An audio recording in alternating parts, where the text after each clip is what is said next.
Friday, and we would love to see you as well. We only have a couple weeks left for you to get signed on with our post-election Great Escape, perhaps celebratory.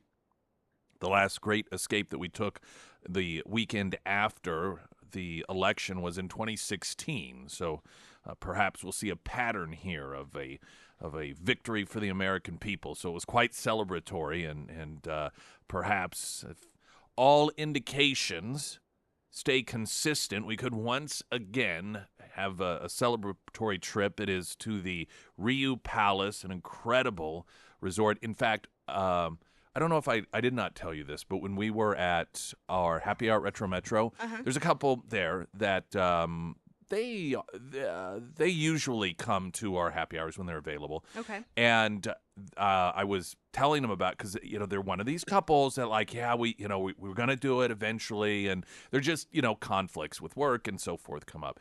And when he was talking about, I was telling him, well, it's Costa Mujeres, and he said I don't know if it was a coworker, colleague, friend, or said somebody that they're friends with goes to that line of resorts, the Ryus. Okay. And this is the first time for us. And he said those are the only ones that he'll go to. And I said, well, this is Ryu Palace. And he snapped his feet. He goes, that's the one he just got back from. And he said, it is absolutely incredible. So that's always good to hear. Not that, I had no doubt, of course, Cam always does a tremendous job of finding resorts for us. This is one we've not been to before, but it's always sort of exciting whenever you hear from somebody that has nothing whatsoever to do with your group or your trip, say, oh yeah, that is the place without question.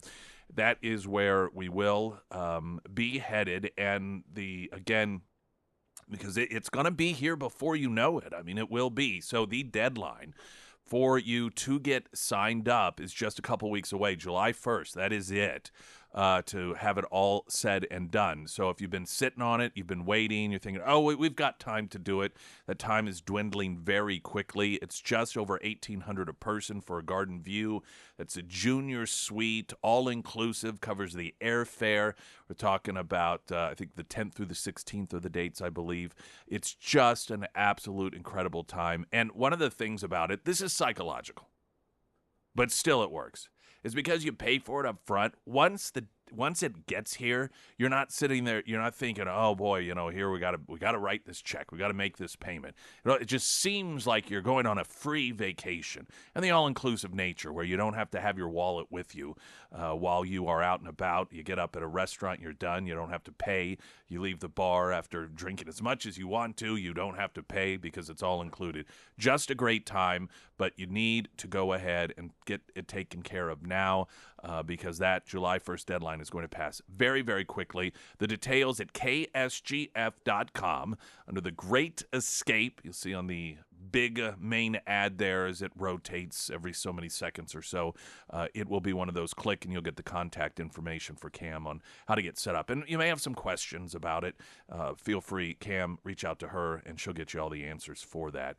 Of course, coming up today, we'll talk about yesterday what I think was expected, and that was the Hunter Biden guilty verdict, though according to the jurors, it was in the very, very beginning. They all go in and they're like, all right, just as things stand now, how's everyone vote? And it was kind of split. But then they went over the evidence, and according to some of the jurors that spoke out, it was just impossible to find him anything other than guilty. It's the really genuinely the opposite sort of case that Trump was dealing with, in which you had legal experts all trying to figure out exactly what he was being charged with. You had all sorts of witnesses that were allowed by the prosecution that had nothing to do whatsoever with the aspect of the so-called crime that they were accusing him of, and so it was very confusing, and the jury instructions were very unusual versus what the jurors had in the Hunter Biden case, and that was just, everyone admits he did it. No one's denying it, although the defense was he wasn't literally smoking crack cocaine at the time that he said he wasn't addicted to drugs, but it was just inevitable. Now, what also is inevitable is that the media is using this, of course, to attack Trump. Because only the media could manage to take a scenario in which the son of the current president of the United States was found guilty of a crime that his dad, the president, claimed he did not commit. Let's not forget this. Joe Biden just, I believe it was last year, said he did not do anything wrong. Talking about this, he's innocent, he didn't do anything wrong. Now, was he lying?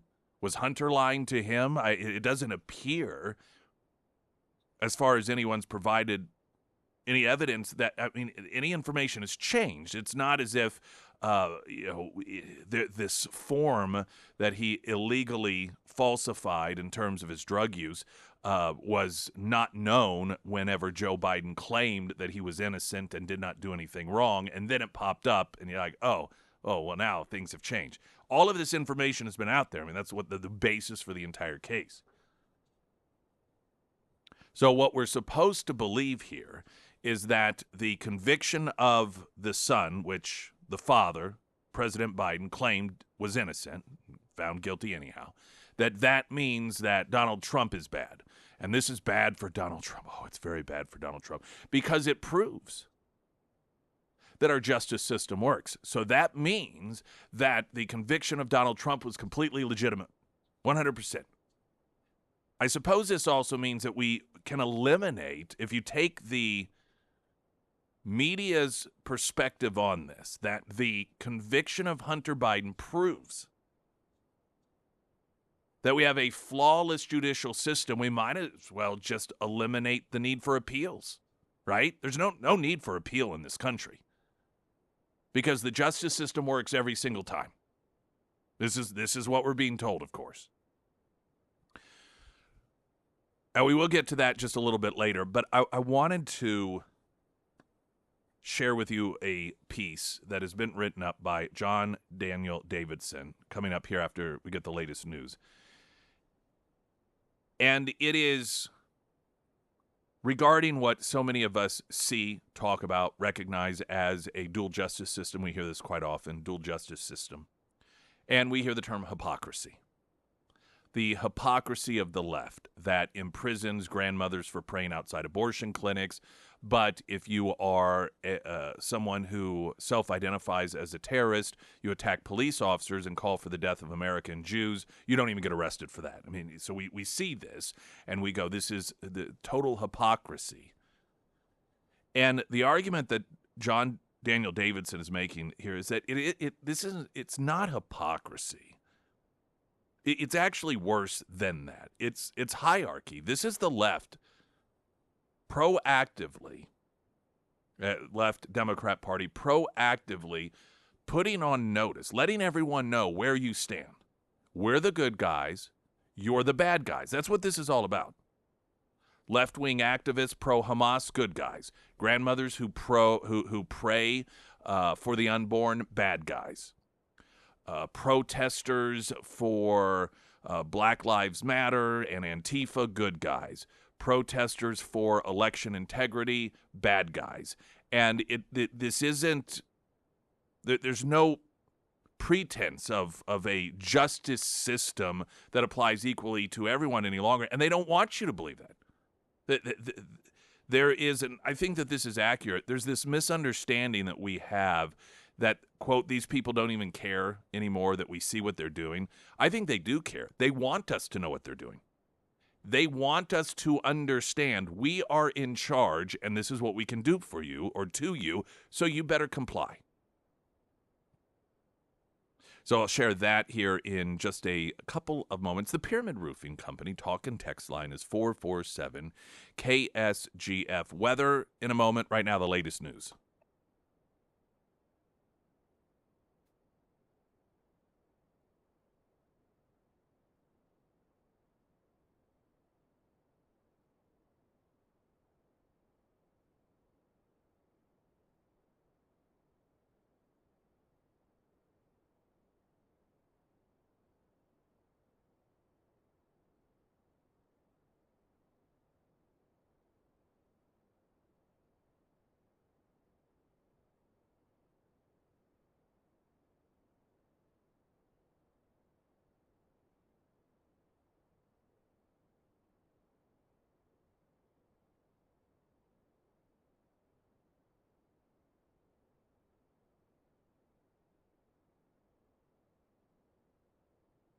The first alert forecast sponsored by St. Clair of the Ozarks Home Improvements from Color 10 Fox 49 meteorologist Tom Schmidt.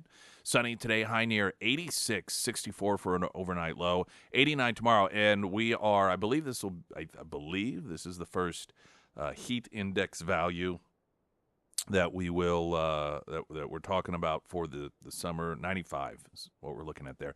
Friday mostly sunny with a high near 90.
All right, everyone.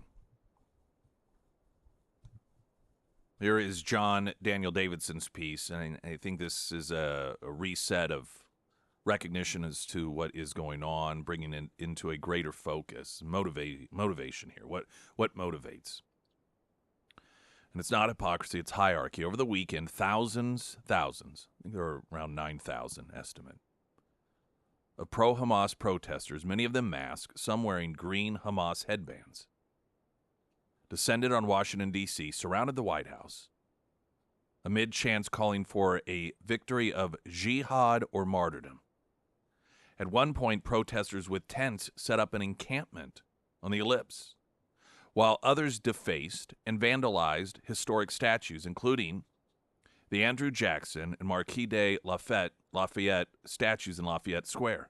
At one point, protesters screamed, "F the police," and "kill yourselves," chased U.S. Park Police and Secret Service out of the square after officers tried to arrest one person, after which the square was completely controlled by the protesters. 0 arrests were made. The day before, on the other side of the country, 3 teenagers in Spokane, Washington, were arrested on felony charges for driving their scooters over a painted pride crosswalk and leaving some tread marks on the mural. As tempting as it is to call out the hypocrisy here, teenagers hunted down and charged for defacing a pride mural. No punishment at all for a mob of left-wing protesters defacing national monuments. That would miss the point. This isn't hypocrisy on display. It is hierarchy. When you see harsh punishment for those who dissent from the regime on the one hand, but total leniency and tacit regime endorsement for those who are essentially regime enforcers, on the other hand, what you're seeing is a display of power. Its purpose is to communicate to the rest of the country who has the power and who doesn't, who is protected and who is not. You see this everywhere lately. Most dramatically, you see it in the lawfare against former President Donald Trump, recently convicted for invented crimes in a farcical trial that has made a mockery of the rule of law. Trump's conviction in New York has made it clear to friends and foe alike that the judiciary in certain parts of the country has become nothing more than an instrument to destroy the political enemies of the regime. This isn't supposed to be a subtle message. You're meant to understand explicitly that there is no equality of justice in the law now, and you'd better act accordingly. As former Trump administration official Brooke Rollins recently wrote in The American Mind, quote, "All this is meant to achieve a singular goal, to use the apparatus of the law and the judiciary to utterly break American opposition to the progressive regime by instilling a climate of fear so pervasive that Americans will no longer even bother defending themselves, no longer defy leftist orthodoxy, and no longer dare to publicly disagree with the regime." Incidentally, I think most of us recognize the effectiveness of this, and for several years, and this has become increasingly recognized, that when it comes to people and their, well, once upon a time was, hey, this was a free country, you could share your thoughts, your ideas, agree to disagree, that people on the right overwhelmingly recognize that they need to keep their mouths shut. Otherwise, they may get run off campus. If it's a campus, they may get fired from their job. They will have some sort of digital lynch mob come after them, whereas people on the left, they don't worry about such things. And that's because of this climate that John Daniel Davidson is recognizing here that has been committed by the Democrats, or has been created, rather, by the Democrats. The criminal trial, he continues, of President Joe Biden's son Hunter on federal gun charges should also be understood in this light. As of this writing, this was prior to yesterday, the jury is still deliberating, but it hardly matters what the verdict is. If he's acquitted, the message is that the rule of law is a dead letter in America, and you'd better align yourself with the side that can protect you. If he's found guilty, which he was, the message is that America has a two-tiered justice system that makes only the most feeble attempt to disguise itself. Hunter Biden can run a complex, years-long foreign influence peddling scheme to enrich his family, and all he'll ever face are minor, unrelated gun charges, a fig leaf over the corruption that's right at the heart of the White House. Hunter has never been charged for the many financial crimes related to his time working for the Ukraine energy company Burisma, never been charged for operating as an unregistered foreign agent or selling influence or government policy. Now, incidentally, the administration has tipped its hat that it knows Hunter Biden has committed crimes in that nature, which is why the first plea deal that blew up in their face was to give him immunity for all of these crimes that he may commit in the future or be charged with in the future. That's what that was about. So it's an acknowledgement. And I say this because there are going to be people say, well, those aren't crimes. The White House knows they're crimes. That's why they try to give him immunity for these things. You don't give immunity to someone for something that isn't a crime. The federal prosecutor charged with investigating Hunter allowed the statute of limitations to expire on tax evasion associated with Hunter's Burisma earnings, and then simply ignored every other crime connected to the Biden family's influence peddling scheme. The gun trial only materialized after a federal judge blew up the prosecutor's corrupt plea deal. The entire purpose of the trial is to provide a thin veneer of justice served, while the real crime of the Biden family go unpunished and unacknowledged. Of course, the hypocrisy versus hierarchy framework extends far beyond the justice system. Corporate media this week are breathlessly reporting on remarks Justice Samuel Alito made to a left-wing documentary filmmaker who posed as a religious conservative and secretly recorded the conversations. Rolling Stone reported the story as some kind of scandal because Alito agreed that the United States should return to a place of godliness and that the battle for America, quote, can't be compromised. There's nothing scandalous about that. Indeed, he simply said what leftist radicals say among themselves all the time. What's notable about Alito's remarks, though, is that he goes on to say his power as a judge is limited and defined, and that there are many problems in America's life that the Supreme Court cannot address or fix.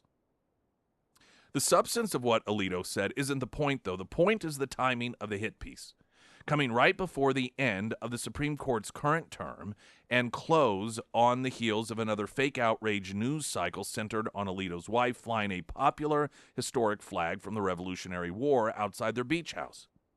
The media's current fixation on Alito comes after unrelenting hysterics from the media over Justice Clarence Thomas occasionally taking vacations with wealthy friends, something nearly every Supreme Court justice does. So why the obsessive, deranged attacks on conservative Supreme Court justices? Because the Supreme Court is one of the latest institutions in America that the left doesn't control.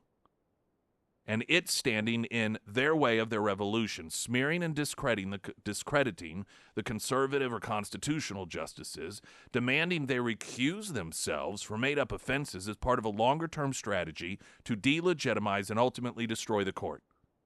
So remember that the next time you see a hit piece on a conservative Supreme Court justice, or the book being thrown at a group of people opposed to the regime, or when Trump is actually sent to prison later this summer, it is not hypocrisy you're seeing.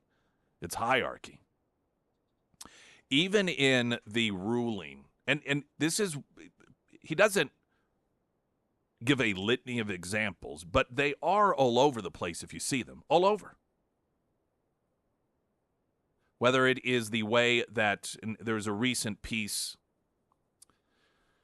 published last week regarding the relentless nature that the Biden administration is using to go after pro-life activists and imprison people who pray in front of abortion clinics while having no interest whatsoever in going after pro-abortion activists who commit terrorist acts, firebomb pregnancy care centers and so forth. And so it's everywhere in our culture now.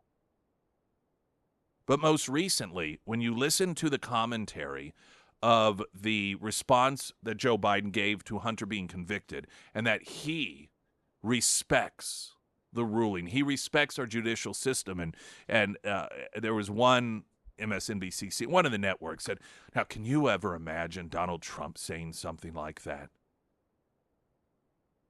Now, we listen to, on a relentless basis, the Supreme Court being attacked. Joe Biden openly brags about defying the Supreme Court because it's illegitimate, specifically in regards to student loans. So the point of this article is, while you and I see the hypocrisy on one hand when they present Joe Biden as someone who just really respects our courts as opposed to Donald Trump. And then we see, though, again, we see it as hypocrisy because when it comes to the Supreme Court, he talks about it being illegitimate, brags about defying it. That isn't hypocrisy. It's hierarchy. It's saying we're in charge, so we get to choose what courts are valid. We get to choose which ones are not. We get to choose which court cases are legitimate. We get to choose which one. The law is irrelevant. The crime or alleged crime is irrelevant. The evidence is irrelevant. It is the person, and whose side are you on? Springfield's Talk 104.1. I'm Nick Reed.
Couple of things, ksgf.com before traffic update.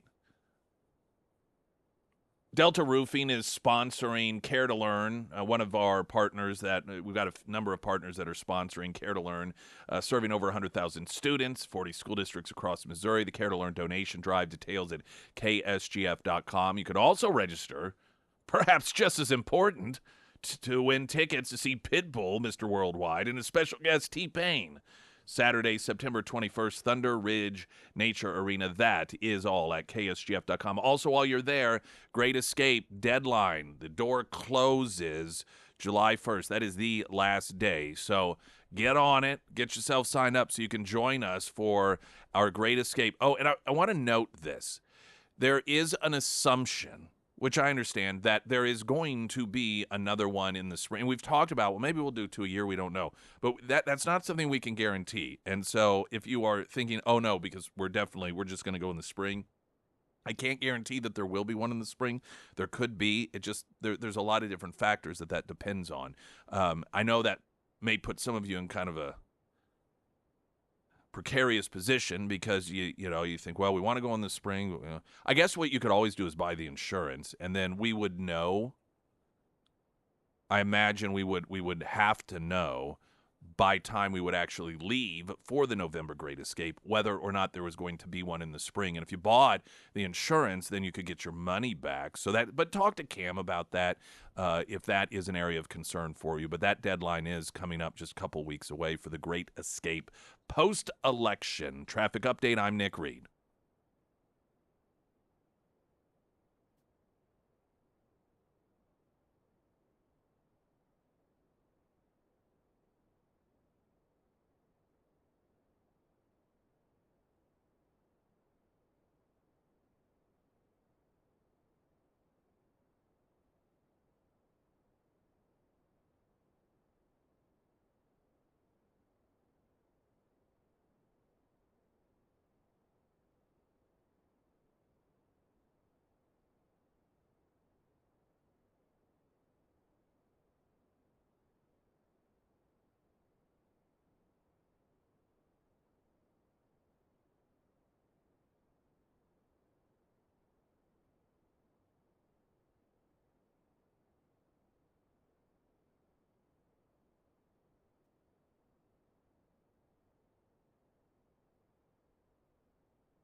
First Alert Forecast sponsored by Wolfpack Cleaners, your residential and commercial cleaning professionals. They do a fantastic job, by the way. Good people, in addition to doing a great job. From Color 10 Fox 49, meteorologist Tom Schmidt. Sunny 86 today, 64 tonight, 89 tomorrow. Heat index of 95. Mostly sunny Friday, high near 90, Sarah Myers. Door knockers, they are out and about scouring the area for homes that may or sometimes may not have roof damage. Now, one thing that Josh with the Pyramid Roofing Company, he wants to warn you about is if a door knocker wants you to sign a contingency agreement, don't. This means that they don't have your best interest in mind, and it is nearly impossible to get out of a contingency agreement once you have signed one. If you have roof damage or you think you have roof damage, avoid all of that hassle and give the Pyramid Roofing Company a call. They are not going to make you sign anything whenever they come out and do that free roof inspection for you. And they also won't make you sign anything whenever helping you through that insurance process. So if it is time to have the Pyramid Roofing Company come out to your home, you can give them a call today. You can find all of that contact information for the Pyramid Roofing Company under the Sarah's Endorsements tab at ksgf.com.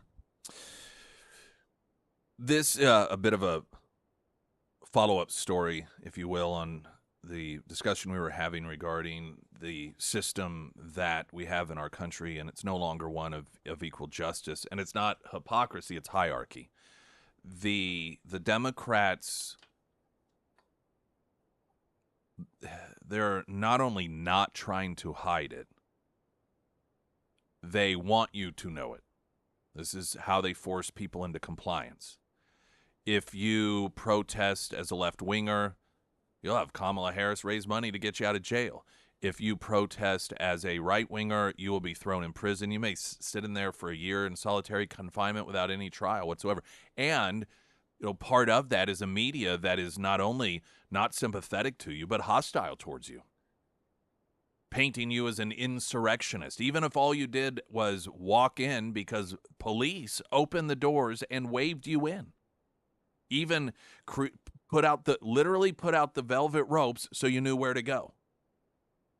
Some might call that entrapment.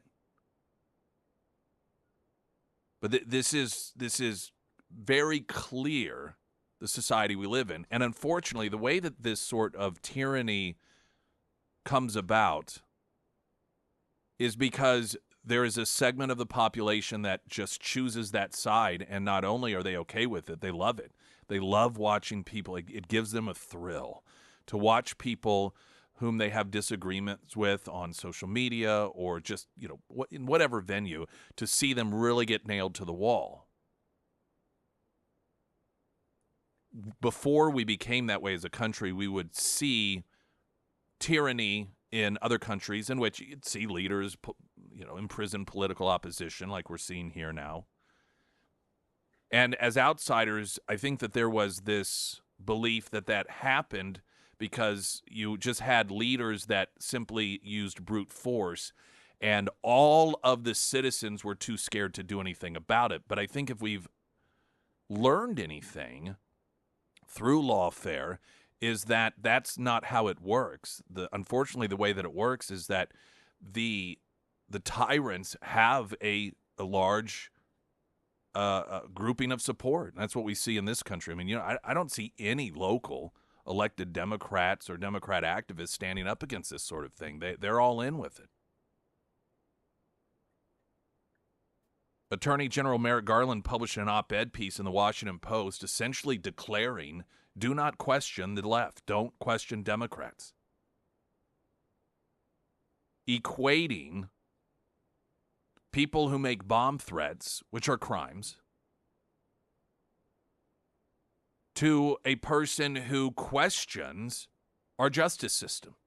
So, in other words, according to Merrick Garland's op-ed piece in the Washington Post, the discussion that you and I have, whether it's me here talking on air or when we are at Retro Metro for lunch bunch or happy hour or on The Great Escape, or you and I run into, or you're talking with your family about how you can't believe the way that they're targeting Donald Trump. You are no different than somebody making a bomb threat to the Justice Department in the eyes of the Attorney General of the United States, and it, in his words, must be stopped.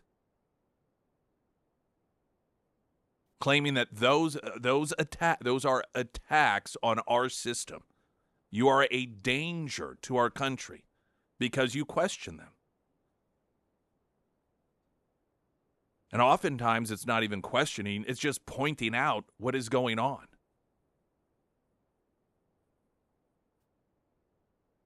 These people have managed to a large degree successfully take us to places that like the 9/11 hijackers wanted us to be, in which the tyrants were in control. Where there is no freedom, there's no equality, there's none of that. The people are in charge, and they get to pick. Which is, I mean, it's what the Taliban does, and so many of these other tyrannical governments, they get to pick. You go to jail. Why? Because you oppose me. Oh, these people over here that are doing the exact same thing, but it's for my side, so they're okay. I mean, if we heard about, you think about all of the college campuses and the tens of thousands of people calling for the elimination of Jews, death to America, have any of these people been arrested for making terroristic threats? Are any of them facing charges of making terroristic threats?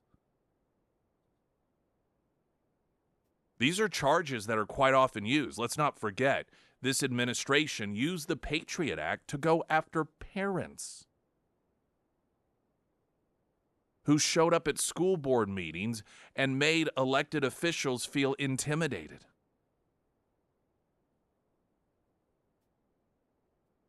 Do you think that, I mean, that if that isn't in line with what hijackers on 9/11 would have liked to have seen if they were in charge in this country? When you look at it, and it's, I suppose, an appropriate way to look at it, given that this administration continues to compare and even say that the people on January 6th are a greater damage and more dangerous to this country than what happened on 9/11. Yet the Taliban and the 9/11 hijackers can't hold a candle to the freedoms that have been taken away from us. In terms of the damage to our constitutional way of life, the damage to our recognition of what is liberty and the ability to openly have free conversations, to have different belief systems, to have different political beliefs, and to agree to disagree and not want to see the other punished or demand that the other be punished because of their political beliefs. None of that was the doing of the Taliban. None of that was the doing of the 9/11 hijackers.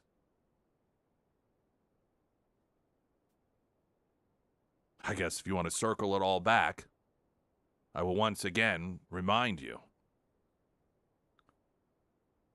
that in the papers that were found during raids of safe houses and dealing with bin Laden,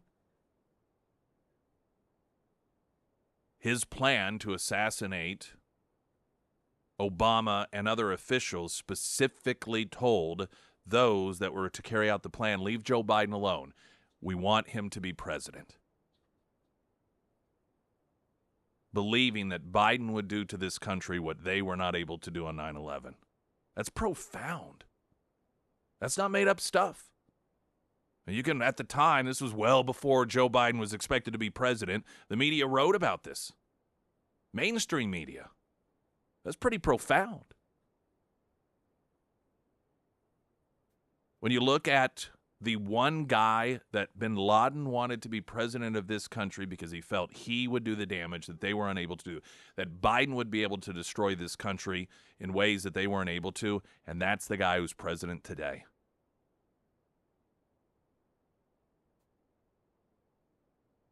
Something I wish, I don't know, maybe Trump can bring that up during a debate. Let's watch him try to fact check that. Putin also in the last few weeks has come out and said that he supports Biden, that Biden is the guy he prefers to be as president. So, president of the United States. Maybe that'll come up during the debate also. Springfield's Talk 104.1, I'm Nick Reed.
If our country was being run by people who really did believe in law and order and really truly did have respect, as we're told Joe Biden does. Joe Biden said, I respect our judicial system. Well, except the Supreme Court, but aside from that. If really truly there was this adherence to equality and justice, equal application of the law, an attorney general who wrote an op-ed piece claiming that American citizens questioning the equality of justice in this country must stop and is no different than calling in a bomb threat to the Justice Department, that attorney general would immediately lose their job. This is what Merrick Garland has done. Saying, of course, there are conspiracy theories. That's a conspiracy theory is a label that the left puts on people who disagree with them, and oftentimes who point out the truth. They call it a conspiracy theory. And what you have here is the Attorney General of the United States declaring that has to stop. Now, I know many of you, and I've seen some editorials that point out it's not illegal to spread a conspiracy theory. But that's the point. It doesn't matter to them. The law is irrelevant. It doesn't matter what the law says. The law is there to be used as a tool against you should you not be an ally. The days, at least with the current people in charge of, well, that's not against the law or this is legal, that's irrelevant today. That America is gone right now. It's not to say that we can't get it back. But to pretend as if that is somehow relevant, I hear people like Harold Ford Jr., who he's on the 5, and he's a former Democrat member of Congress, and he's what I think some would consider a moderate. And he comes across, from all accounts, he's a nice guy. But he puts up this, well, our judicial system, it always works. It works. In the end, it always works. It's insane to buy into that. To require Americans to not question our judicial system, that somehow makes you someone who doesn't have faith in our country because you recognize at times or have concerns about certain people in charge, that they are the ones not recognizing the law. They're the ones who don't have respect, for our system in this country because they ignore it. It's irrelevant.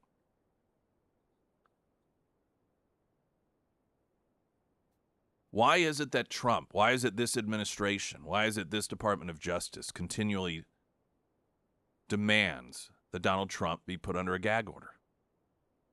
What reason do they give? The reason they give is because he might intimidate people in a way that will derail justice in this country. That no one should be intimidated in that way. Those same people hear the Attorney General of the United States writing an op-ed piece, putting Americans on notice. Don't question them because it, quote, must stop. Not hypocrisy, hierarchy. They're in charge. Springfield's Talk 1041, the Pyramid Roofing Company talk and text line 447 KSGF. I'm Nick Reed.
Wilder RV. I have one of my good friends. He and his wife, they are RVers. Now they're the full time. That's their life. I mean, they RV around, and they'll be here, Texas, Florida, just all over the place, North or South Carolina, and I mean, just loving life. Now, having an RV doesn't mean that has to be your life. It can be a weekend deal, once a month.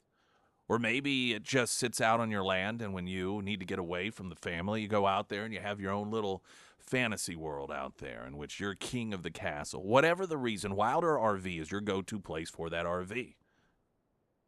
If you've never bought, you're like, I love the idea of it, but I don't know what questions to ask. I don't know what I don't know. Wilder RV is the place to go. In fact, whether you've owned 80 RVs or you've never had one in your entire life, when you purchase it, they go through everything. Here's where the hookups, here's how you do this, here's how you do that. That way, you know all of that information. So utilize them as a resource, and they're not heavy pressure. They don't get you in there telling you, oh, well, you can have this with financing for $198 a month. Well, now, we didn't add this fee and that, and we don't have any choice in the matter, see. We've got to put this fee on and that. They don't do any of that. That's why people from all over the country get their RVs from Wilder RV, Clinton, Missouri, just about 80 minutes north of Springfield on 13. Well worth the drive. A couple of things coming up. There have been a number of Democrat leaders arrested on charges of election fraud in Connecticut. Now, you may say to yourself, well, wait a minute. But they're Democrats. How do they get arrested? Now, there is a caveat that I've long explained, and that is if Democrats commit election fraud and the victims are Democrats, then they are sometimes held accountable. Primaries. This is one of those cases. News in 60 seconds. I'm Nick Reed.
Just a couple of weeks left to get signed up for our post-election Great Escape.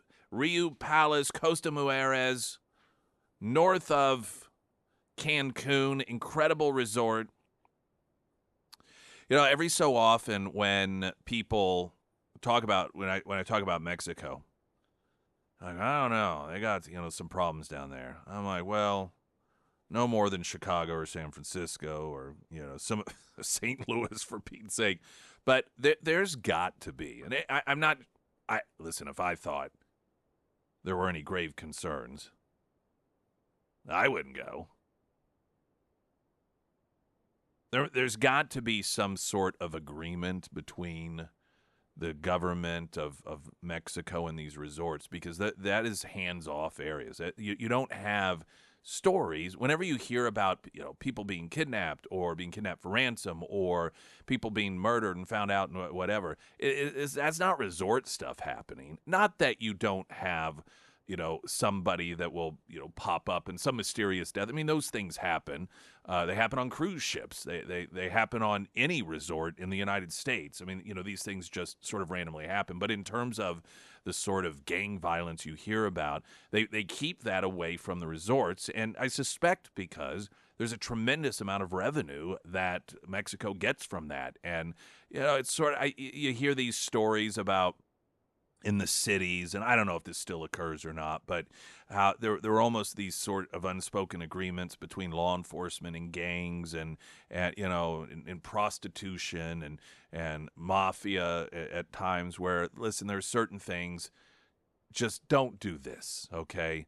Just don't do this, and we may not be so harsh in this area and that. There are these understandings of this definitely is hands off. I mean, we can eliminate you, and we will if you start getting into this area over here. And I can't help but believe there's something that's preventing some of these scenarios from playing out on resorts, and that's a worldwide thing as well. I mean, we go to Jamaica, and they're clear. There have been travel advisories to Jamaica, but they don't ever hit the resorts, and I've got to believe that's part of the reason why. Anyway, so no more concern in my assessment of being at a resort out of the country as you would have at a resort, anywhere in the United States, for that matter.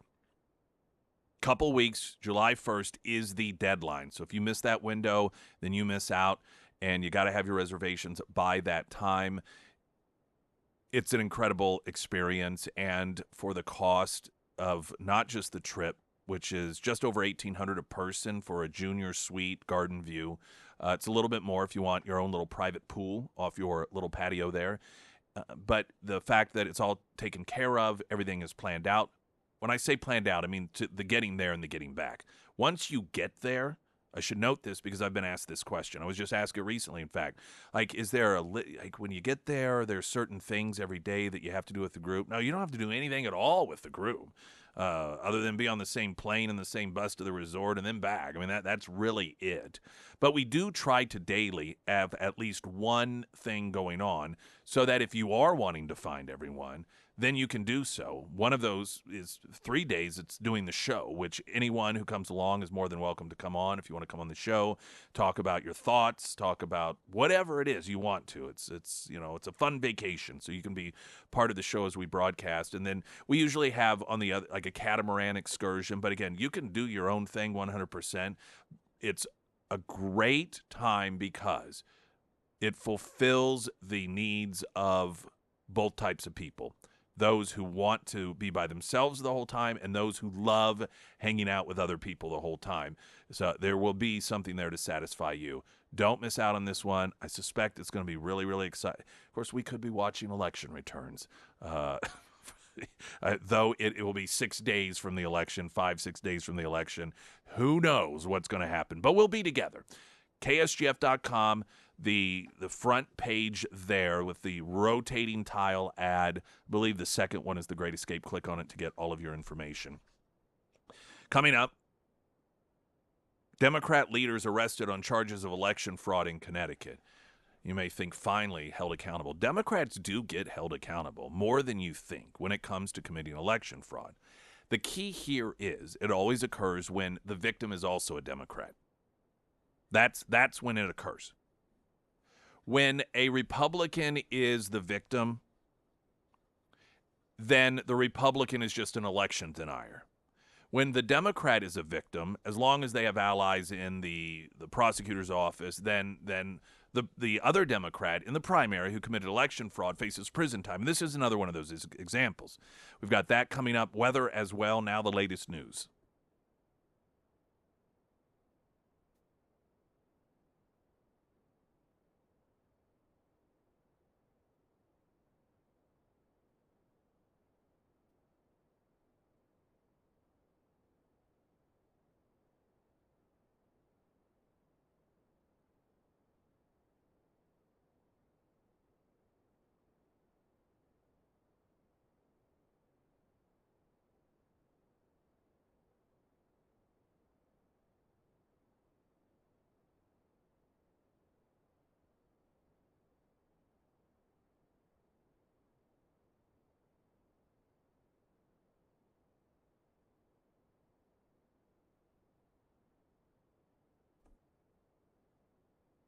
First alert forecast from Color 10 Fox 49 meteorologist Tom Schmidt, sponsored by St. Clair of the Ozarks. Home improvement, sunny, 86 for a high today. Clear 64 tonight, sunny, high near 89 tomorrow. There's a heat index value of 95, and Friday, mostly sunny, a high near 90. Regarding the safety issue of traveling out of country to places like Mexico, the Pyramid Roofing Company talking text line, Mexico has to be safer for a conservative than a trip to D.C. Well, yeah, especially if you happen to be anywhere near the Capitol on January 6th. Or just, frankly, a conservative in a blue district in many ways. That's sad, but this is statistically where we are. Look at the weather. Oh, no, we just gave that. I meant traffic here. Springfield's Talk 104.1. I'm Nick Reed.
A1 Custom Car Care. Do you know they do all the tire stuff now as well? Now, of course, you could get balancing and rotation in the past, but the reason that you see separate tire stores out there is because that's not something that you can always have done in full capacity at your trusted mechanic. But with A1 Custom Car Care, all tire stuff they can handle for you now as well. So when you get the oil change or you're having your whatever checked out, whatever it may be, just routine inspection, you can save yourself a trip, have it all done in one place. Also, A1 Custom Car Care is sponsoring Care to Learn this year, serving over 1,000 students. Care to Learn donation drive.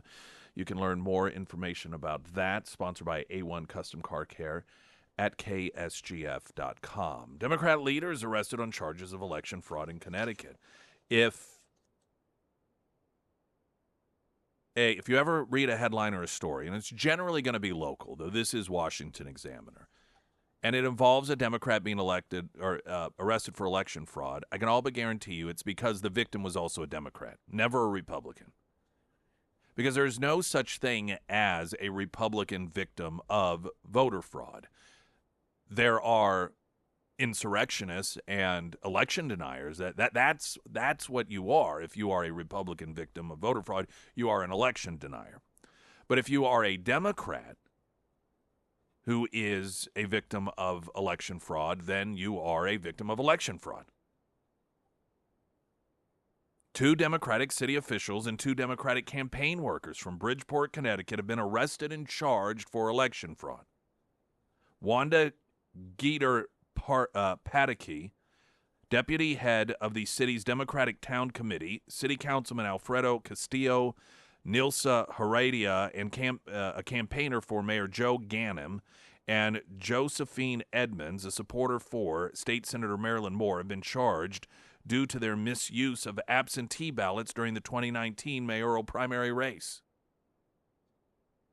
In 2019, and this story incidentally illustrates why Democrats want it to be so easy to vote, why they want as much time for people to vote, be it absentee or be it with no excuse voting. In other words, it's like absentee, but just because you don't want to go on Election Day.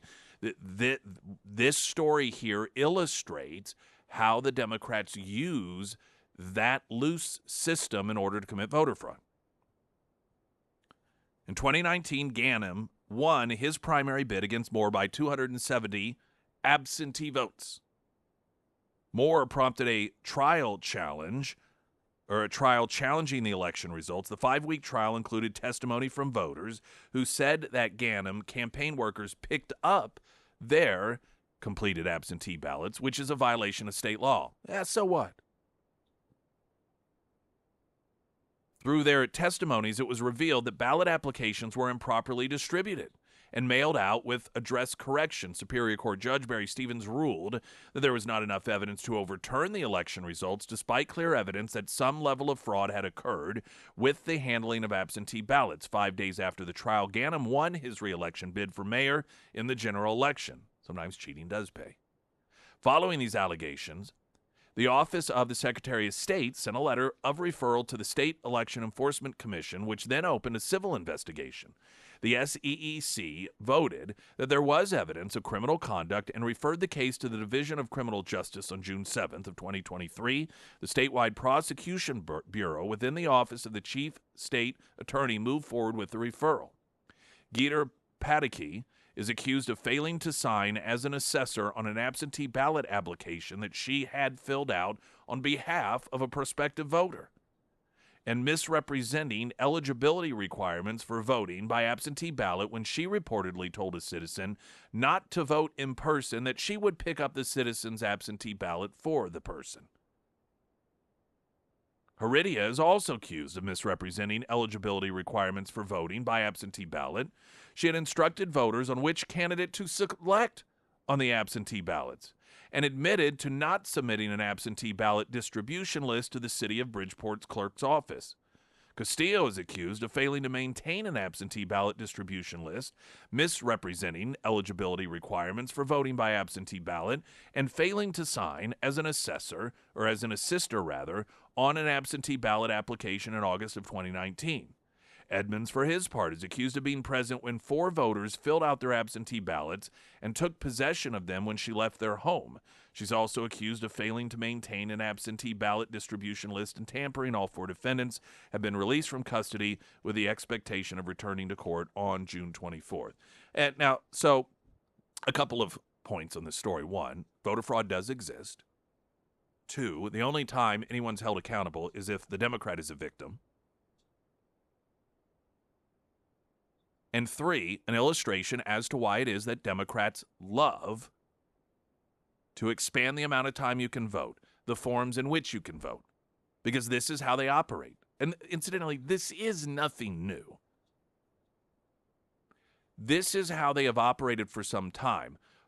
The real damage to our election integrity was the reaction to COVID.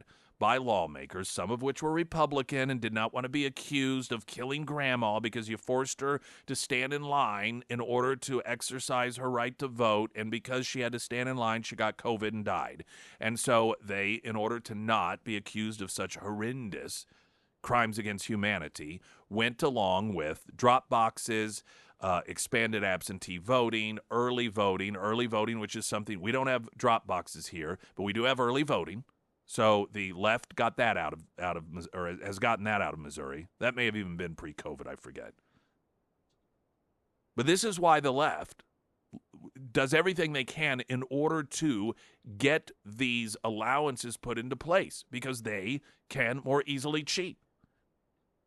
So what once upon a time was a more laborious form of rigging elections, COVID allowed them to just open up the spigot so that they could legally go around and openly do it. There's Dennis Prager actually has a great piece that it's on Hot Air. Why Americans mistrust election results more than citizens of any other democracy. I want to take a break and share it with you, because what it shows is the reality of where we are versus virtually every other country in the world, and how little respect we have in terms of the actual process and the integrity of the vote compared to virtually everyone else in the civilized world. Springfield's Talk 1041. I'm Nick Reed.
I want to start off by noting that if we lived in a country that really, truly, genuinely had respect for election integrity and a desire for election integrity, there would be one day of voting. It would be paper ballot. That's how it would be counted. And there would be no drop boxes. There would be no early voting. You could have absentee with a reason, but you would also have to do that in person. Now, of course, if you're talking about people serving overseas, this is a different scenario. But for the whole here in the country, that's what would occur. Very simple and straightforward. Dennis Prager writes, last week, 27 European nations voted for the representation in the European Parliament. if you were aware of this, and you may have heard this because a lot of right-wingers won, right? But and this is his launching point here, what you didn't hear about? You didn't hear about voting irregularities. You didn't hear about ballots being found in trunks of cars. You didn't hear about ballots being found in basements, which is what Democrats always tend to do. It's that you notice that there were no allegations of cheating in any European country. Now, if you're on the left, you might respond that there were no such allegations because the right did better than the left. And if you're on the right, that makes these just allegations. But that response has little merit. For one thing, there were no such allegations, let alone demonstrations during all the years left-wing parties won European parliamentary elections or national elections. For example, in America, it's not only the right that has charged election fraud. Hillary Clinton, for example, still claims the 2016 election was stolen from her. Let's not forget about the 2000 election, in which Democrats still claim Al Gore beat George Bush. The fact is that, among democracies, America is essentially alone in having nearly half its population mistrust election results. So either America is cursed with a paranoid population, or there are valid reasons for Americans to mistrust their elections results. Now, the left, I would argue right now, would tell you it's because of disinformation spread by Donald Trump. But let's talk about some facts, which is what is listed here in this piece. America is unique among democracies in having, the reason that we have half the people mistrust election results because we're unique among democracies in the way that we conduct our elections versus other democracies. Quote, America is almost alone among democracies in not demanding that voters provide any identification when they vote. For some reason, the American left vehemently opposes voter ID. It claims voter ID is racist, and those who favor it are engaged in voter suppression. This is prima facie absurd. Are airports racist for demanding passenger ID? Does passenger ID result in passenger suppression? The most plausible reason the left opposes voter ID is to enable some degree of voter fraud. If that is not the reason, isn't it enormously irresponsible to cultivate doubts about election integrity among half its country's citizens for no valid reason? Moreover, in no other country does its left wing oppose voter ID. America is almost alone among democratic countries in not requiring paper ballots. Now, I would note here that, that states do vary. So some of this is going to be applicable to some states over others. America is almost alone among democratic countries in not requiring paper ballots. As of 2023, only Brazil counts all its ballots in national elections through electronic voting. According to Pew Research Center, votes are cast by manually marking paper ballots in 209 of the 227 countries. In France, as reported by the Associated Press, voters use the same system that's been used for generations: paper ballots that are cast in person and counted by hand. In 2009, Germany's Federal Constitutional Court ruled that voting machines could no longer be used. In 2017, the Dutch government announced that all ballots in the 2017 general election would be counted by hand. Moreover, among those countries that use electronic voting, only in America are the source codes of the voting machines kept secret. 3 companies, Dominion, Election Systems and Software, and Hart InterCivic, control about 90% of the U.S. voting technology market. Each is privately held, and each is committed to keeping its source code from becoming fully public. Whereas else in the world, electronic voting is allowed, the source codes are available to all political parties. America is almost alone among democratic countries in not confining voting to one day. All throughout American history, Americans voted on Election Day unless they had previously requested an absentee ballot.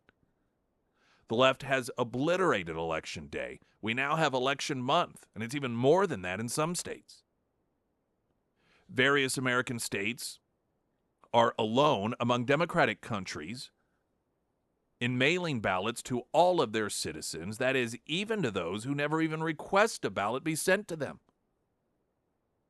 America is almost alone among democratic countries in the length of time it takes to learn election results. In other countries, people continue to learn the results within hours. Throughout American history, Americans knew the outcome of virtually every election the night of Election Day, no longer. All too often, tragically, there are valid reasons for Americans to mistrust election results, add elections to the long list of institutions that the left has ruined. Now, these are facts. If you talk about hand counting paper ballots like so many other civilized countries do, the only pushback you ever get is, well, that's so inefficient and it'll take so long. Yet, as is noted in those pieces, it's in this country that it somehow takes days and days and oftentimes weeks to get final results. Whereas in those countries where they're going through the slow process of hand counting ballots, they know by the end of the night. Think of it as chain of custody. Why is it that when it comes to a crime and there's evidence, chain of custody is so important? It goes from the scene and it is signed by the straight to the evidence locker. That's where it goes, nowhere in between. And what happens if it is discovered that it made a stop elsewhere? Generally speaking, it'll be thrown out because you don't have any guarantee that it wasn't tampered with. This is why virtually every other country in the civilized world treats voting with that same level of integrity, because they recognize that having more than one day of voting, that relying on electronic voting, that allow early voting a month in advance, that allowing absentee ballots to be mailed out, as so many states do, the only benefit that is, or that provides, is to those who want to cheat. It is an embarrassing shame that we are so backwards and demonstrate so little respect for voter integrity in this country, arguably less respect in this country for voter integrity than virtually every other country in the modern world. And the reasons largely because of a push by the party who claims that they are the ones that are saving democracy. Springfield's Talk 1041, I'm Nick Reed.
The First Alert forecast sponsored by Wolfpack Cleaners. They are your residential and commercial cleaning professionals from Color 10 and Fox 49 meteorologist Tom Schmidt. Sunny, 86 for a high today, 64 tonight, sunshine, 89 tomorrow, heat index 95, and Friday mostly sunny with a high near 90.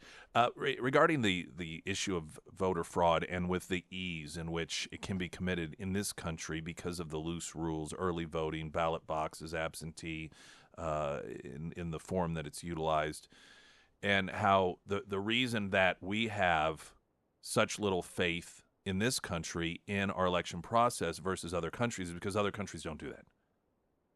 Most other countries, particularly in Europe, you vote one day, paper ballot, and they get counted by hand. That's just the way that it works. They don't allow electronic voting, none of that crap. None of this early voting stuff. None of this random drop box stuff where people can show up and just put in ballots. None of that stuff. Now, some people will say, oh, but that's hypocritical because Trump and the RNC is out there encouraging people to vote early. Well, yes, because that is the system that exists.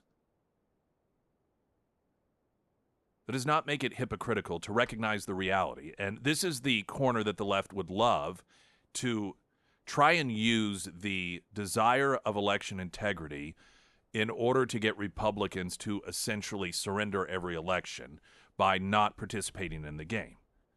By saying, well, you can't use all these you can't encourage people to vote early. You can't do all of this stuff because you're against it. Now, would be similar to saying that you're around and it's during the period of time, I don't know the history of basketball, but somebody at some point was like, hey, we ought to say that if you shoot a basket successfully outside of this area, instead of 2 points, you get 3. And then somebody's like, I don't like that rule. I don't think we should have that rule. And they're like, well, that's the new rule. Would the coach of the team who says, I don't like the rule, tell the players, whatever you do, don't shoot from the 3-point line because we don't agree with that rule? No, of course not. Because you'd probably lose. You'd certainly put yourself at a great disadvantage. So it is not hypocritical to see a system that is put into place largely to allow for voter fraud, want it to be changed, but then also recognize that you're not going to hamstring yourself by not playing by the game that's there. And I mention that because I've already seen the headline, oh, Trump is flip-flopping. Trump's flip-flopping on this, which incidentally, Trump has for a very long time been saying that what the Republicans need to do is get out the vote game early because that is the game that exists. So that this isn't anything new from Trump. I've noted this is part of what made Trump a good president and stand out from most presidents and people in government. Whenever you see something that's a problem and the approach that you've taken in the past didn't work, you pivot in order to, you adapt. You figure out how to make it work. That's different than the way things are generally done in Washington, which is just do more of the same. Fox Business had this story. Majority of Gen Zers want to become entrepreneur, according to a report. And I want to just read to you some of this. Growing number of Gen Zs. This is ages 12 to 27. That's how they're identified in this story. Gen Zers aged 12 to 27 in the U.S. want to become entrepreneurs, according to last year's Square Future of Commerce report. And there are programs popping up across the country to help make that happen for the 54% who expressed interest. One program in Colorado, located inside the Daniels Fund JA Dream Accelerator in Greenwood Village, is working with successful local entrepreneurs to teach high school students what it takes to run their own companies. Students use technology at different stations to visualize how their strengths and aspirations align with possible career paths. Teens also take a personality assessment to determine which careers match their strengths, use iPads to see future goals on an interactive mural, and learn about the qualities of thriving entrepreneurs. Because, if anything's going to give you a realistic view of what owning your own business is, that's it.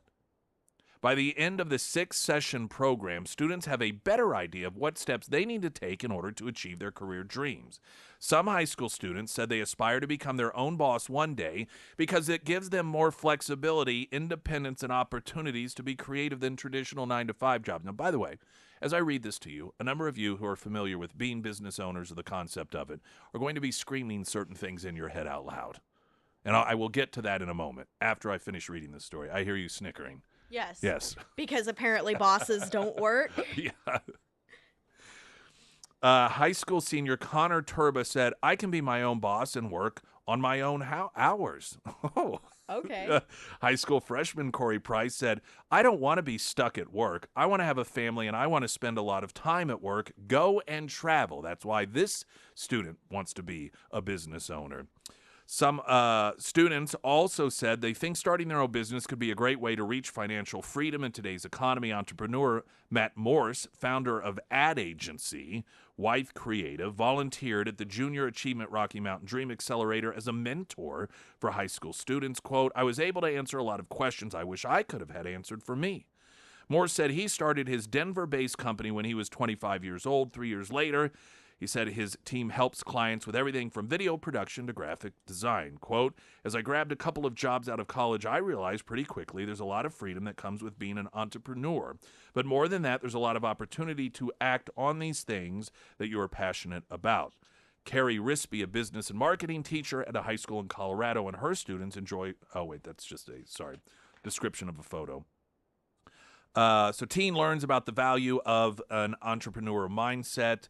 The station that one of the teachers said, they have these different stations that they go to, enjoyed seeing students interact with most was the, quote, reality check station, which is where students learn about the cost associated with their anticipated adult lifestyle. The accelerator has been open for about a year. Nearly 69,000 high school students have already gone through it. Now, one, I would be interested to know if these students that are commenting on this and giving what they believe is the vision of an entrepreneur, the lifestyle of an entrepreneur, of a business owner, was before they started the program or after they started the program. Because if it was after they started the program, I would suggest that they are not getting a realistic look at what it means to be a business owner / entrepreneur. The fact that, at least in this article, every one of these students who expressed their reason for wanting to be a business owner and an entrepreneur is because they didn't want to be stuck at a 9-to-5 job. They wanted to have time to do what they wanted to. They have a very, very large misunderstanding of what the life is like of a small business owner. I mean, it's not typical 9-to-5 hours. I mean, if you're really putting in the effort there.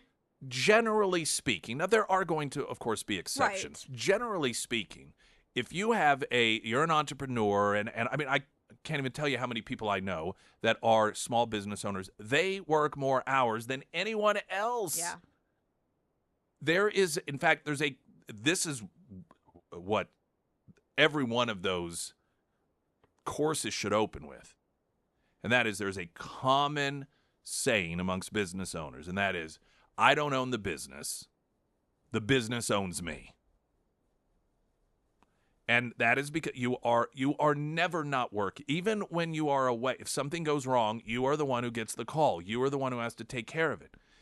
Now, I think what happens here is you get some of these individuals, young people, and who are the entrepreneurs that they're aware of? Well, they may be influencers. They may be, people that have reached a degree of success that they are actually able to let things run on their own, if you will. They have people in place. And for some, obviously, this comes much easier. Some businesses, I mean, being some sort of influencer that, because of the influencer's creativity, gets a lot of hits and likes, and so all of a sudden they get sponsorships, and and part of their influencing is their lifestyle. I think what happens is, because those are these quote entrepreneurs, that young people get exposed to, and so that's what they think it is. They think that there's just this magical thing that occurs, and all of a sudden you have all of this money flowing to you, and you just have all this time to do whatever you want. They essentially see it as winning the lottery. That is not realistic.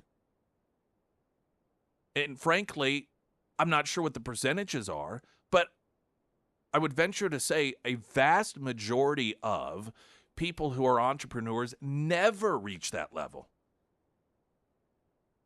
Now, a lot of them, and I would also say this,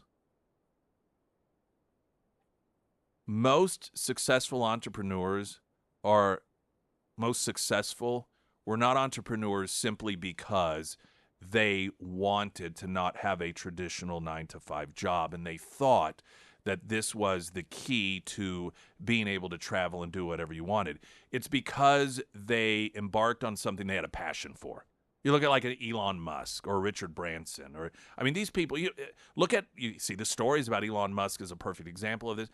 The guy works nonstop. He has a cot in his office. He sleeps in his office. People like Bill Gates. I mean, you can look at Steve Jobs, at some of the more well-known entrepreneurs. These are not people who did not work that much. These are not people who did not work 9-to-5 jobs. They worked nonstop, 80+ hours a week. And you hear some of these young people who clearly think that being an entrepreneur means out of the gate, or maybe just a little time passes and suddenly everything is working perfectly. You can step away, you can walk away. It tells me that they are not being given an accurate understanding of what that actually means in life. And I think that the motivating factor is massive, is huge. And you just don't generally see people who have become successful to the point that they can simply walk away and enjoy life and let things run themselves because they just picked something that they thought was going to make them a lot of money. It's generally a passion. It's a love. It's something that the money really wasn't the significant aspect of it. It was because, I think this is something I want to do. I just have a passion for it. And the byproduct happened to be, of course, becoming financially successful. There are also, just when it comes to, I think incidentally, young people learning about the real world is very important. Now, based off this particular article, it doesn't seem that is actually what's getting translated to young people. They're not getting a realistic view of what is going on, how hard it is. The fact that they, don't understand apparently that you will work more than anyone else indicates that they do not know what's going on. Now, maybe the kids that were interviewed, the Gen Zers that were interviewed for this particular article, had yet to go through the program. That's something that, again, it's journalism today. They don't bother to mention that. So you have no idea whether these are kids that actually are recipients of the information or yet to be recipients of the information.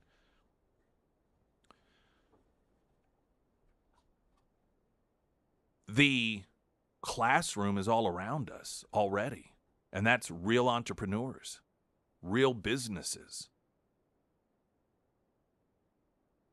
I was having a discussion about education recently with someone. I think it was a lunch bunch. And how there are so many opportunities for kids, even, high school, heck, even junior high, to, in a real-life environment, actually learn about things that the classroom will oftentimes instead say, no, we're going to teach you about it. And sometimes by teachers who have never even worked in the industries. We see this college a lot, as well. And, if you really genuinely want a child to truly get a sense of what it means to be an entrepreneur, have them shadow an entrepreneur for a week.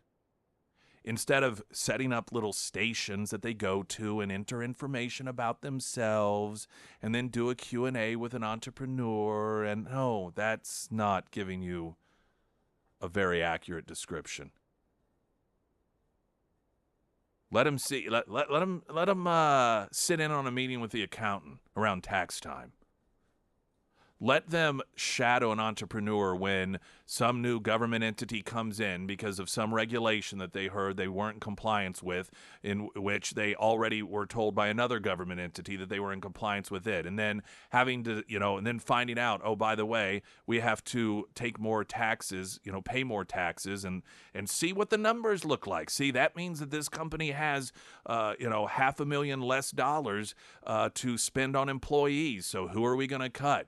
Let that be the education. Springfield's Talk 1041. I'm Nick Reed.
Some of your Pyramid Roofing Company talk and text line comments responding to this Fox Business story about, I think 54% is a high percentage of Gen Zers aged 12 to 27 want to be business owners and entrepreneurs because they don't want to be stuck working 9 to 5 and want to travel and enjoy spending time with their family. Being an entrepreneur must be great. Look at how well the Bidens have made it with their LLCs. Yeah, that's true. That's a good one. Yeah. Owning your own business is great. You only have to work half days. You just have to pick which 12 days you want to, or which 12 hours of each day you want to work. It is not 9 to 5. Lots of times it's more than 12 hours. Another saying, self-employed since 23 years old. I worked 80 hours a week to take 40-hour vacations, then 80 hours when you get back to catch up. 3 close friends wanted to be self-employed despite my warnings. One lasted 2 years, one 5 years. The other lasted 8. They shut it down because their family and / wives didn't like them never being home and working on weekends. Yeah, you go for it or you'll never know. Self-disciplined, self-motivated, or it will never work. And there's 2 points here. One, and Sarah, I thought this was an excellent point that you were making about how if you are your own boss, you still have bosses. They become the clients all of a sudden. So some of those kids were saying that they didn't want to have a boss. They wanted to be able to do whatever they want. Well, whenever you become an entrepreneur, basically you just summed it up. You just replace that boss with clients because that is the person who, in return, is your new boss. Yeah, and so there's lots of people who can fire you. Yeah.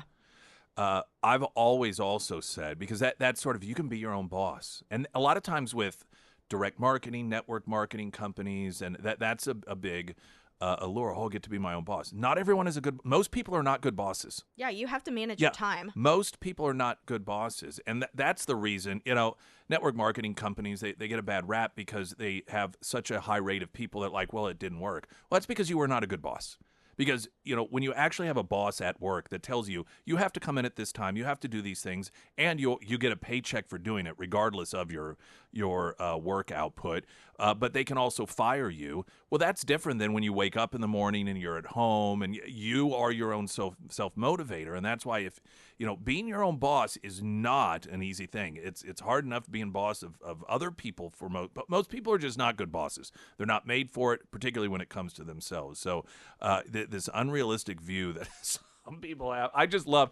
I don't want to be stuck working 9 to 5. I want to be a business owner. Okay, you have at that. That's David Hogg when he was trying to launch his pillow company in order I to take forgot down my all pillow. about Yeah. that.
Springfield's Talk 104.1. My name is Nick Reed. Welcome to the show. If you miss any of it, we've got the on-demand section. Of course, so many other platforms, Spotify being one of them.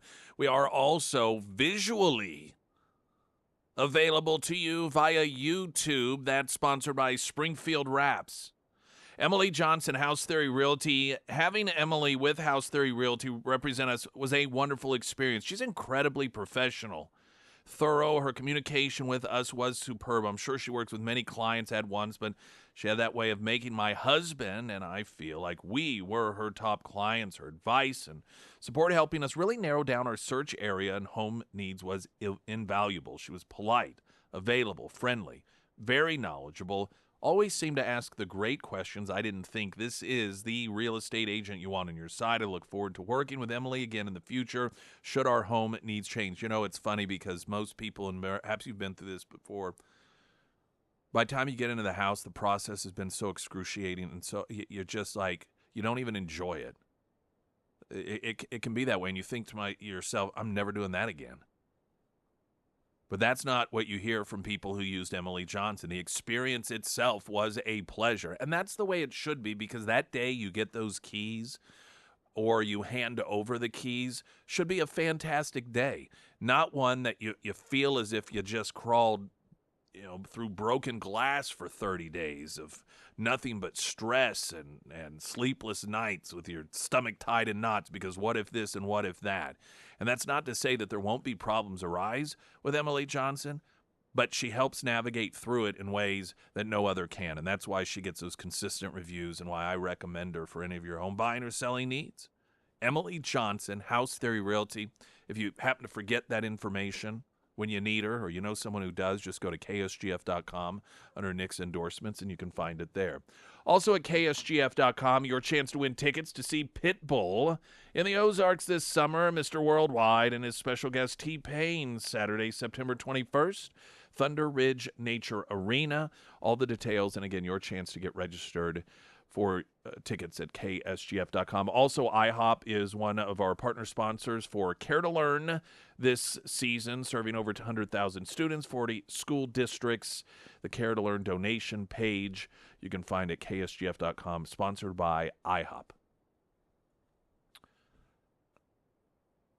Couple new polls coming out, neither of them encouraging for the Biden campaign. One is regarding a state that has not gone Republican since Richard Nixon, and it is in striking distance for Donald Trump. Minnesota, showing a competitive race between Biden and Trump in the 2024 election matchup. The president stands at 45% support among likely voters, with Trump at 41%. Democrat-turned-independent presidential candidate RFK Jr. standing at 6% support in the survey, 2% backing someone else if the election were held today. Trump was narrowly edged in Minnesota in the 2016 election by 1.5 points by Hillary Clinton. 4 years later, Biden carried the state by 7 points.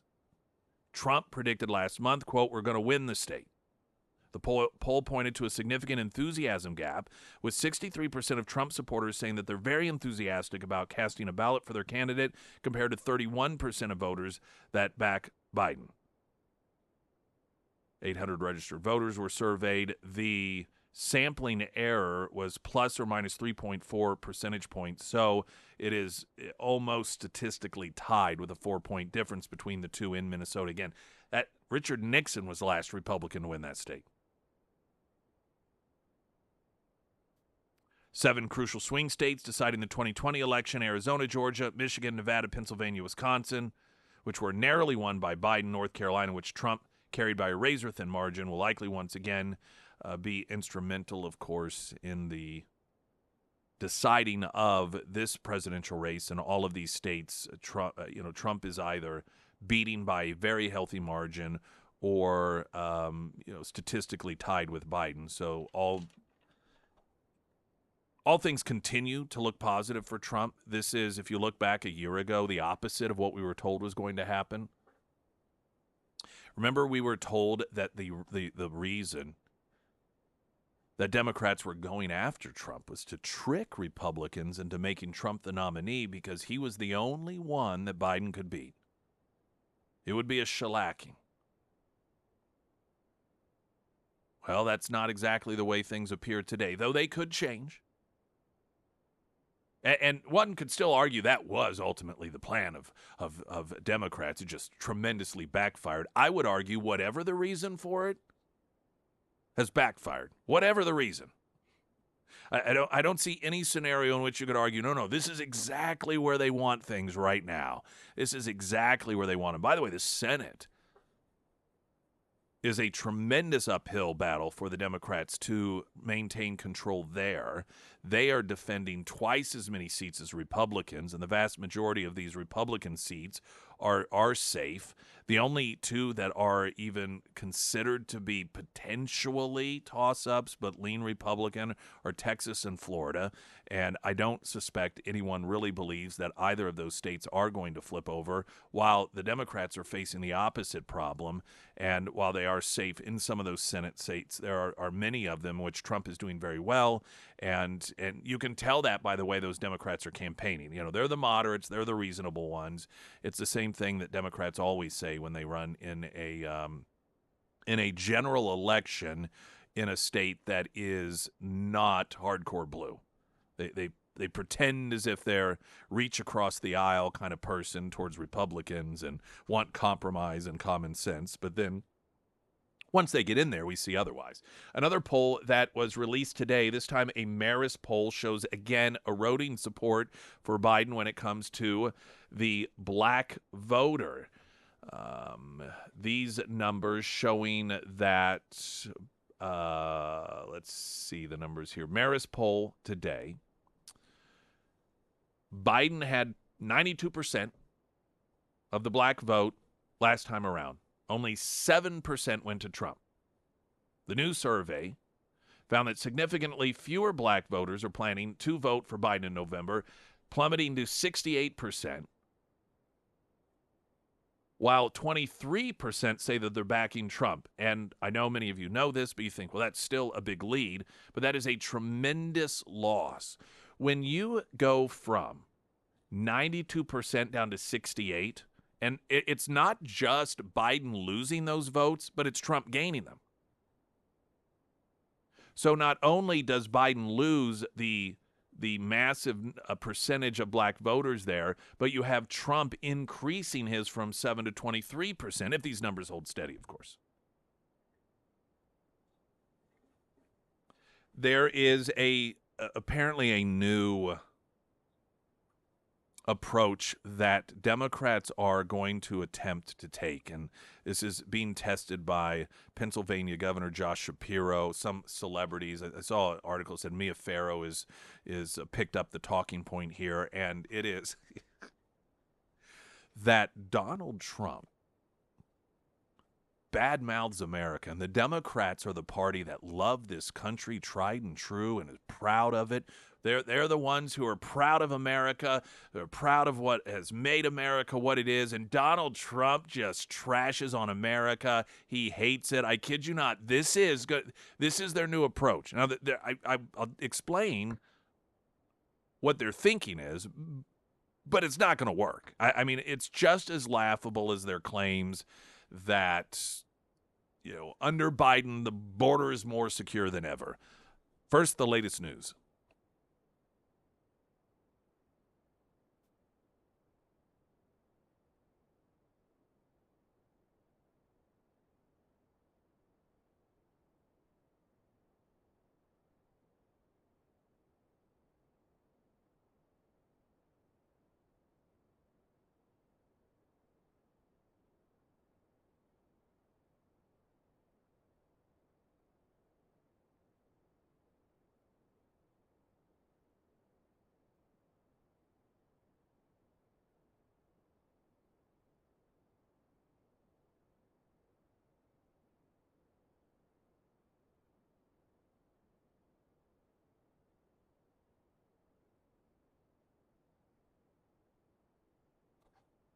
And that first alert forecast, which is sponsored by St. Clair of the Ozarks Home Improvements from Color 10 Fox 49 meteorologist Tom Schmidt.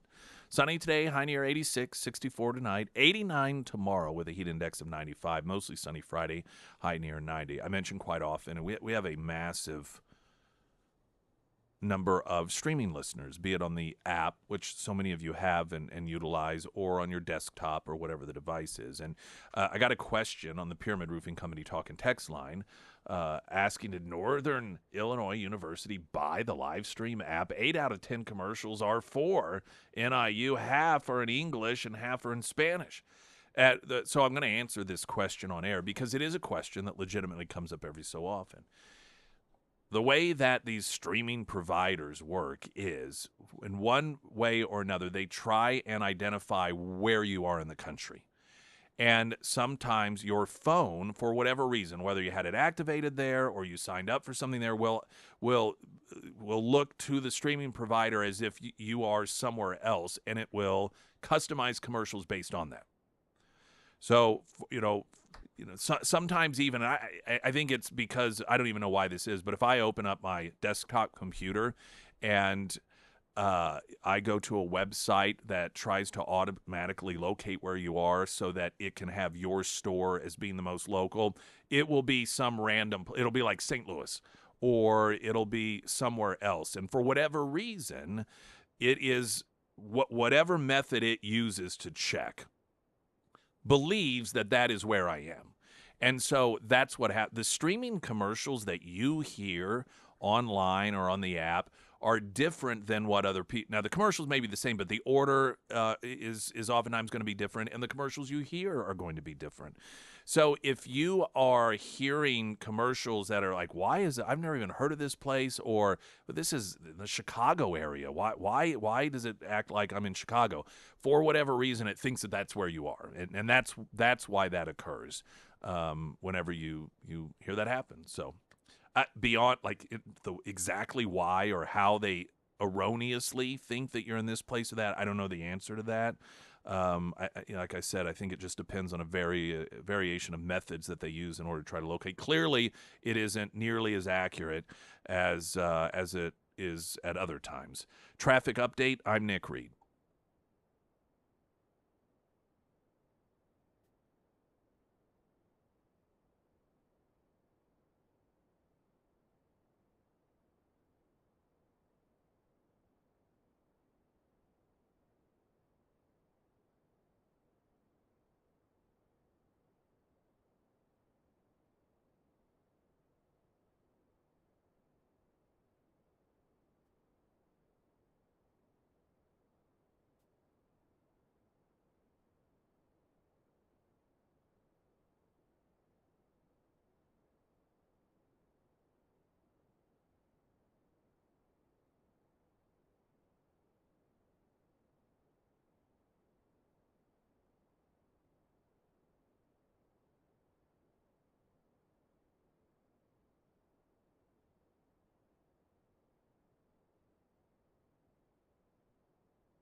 Pennsylvania Governor Josh Shapiro tore into former President Trump on Monday for, quote, whining and blank talking about America's problems and not speaking enough about the greatness of the country.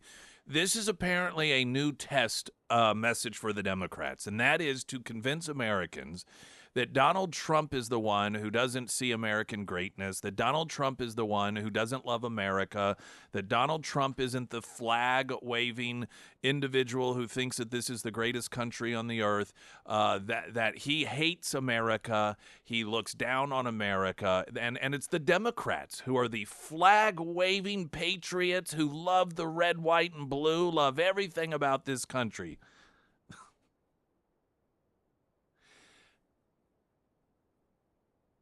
I guess when you lie long enough, you lose a sense of when the lies are so absurd that they are not only going to help you, but they're probably going to hurt you. Shapiro said on some show, all they hear from Donald Trump is a whole bunch of whining about this country. I think Donald Trump's got to quit whining. He's got to quit trying to divide us. We're producing more energy. We've got the strongest economy in the world. We're beating China for the first time in decades. More people went to work this morning than any other time in this nation's history. So I got a message to Donald Trump and all his negativity and whining. Stop blank talking America. This is the greatest country on earth. And it's time that we all start acting like it. Oh, this is the new position, is it, of the Democrats?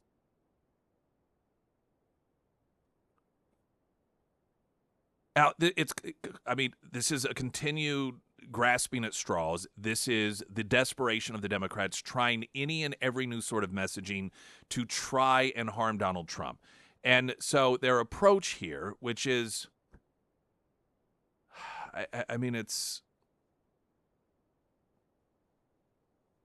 even know how to describe it, other than it demonstrates the complete lack of understanding what Americans are going through. The approach here is that, well, people who like Trump love America.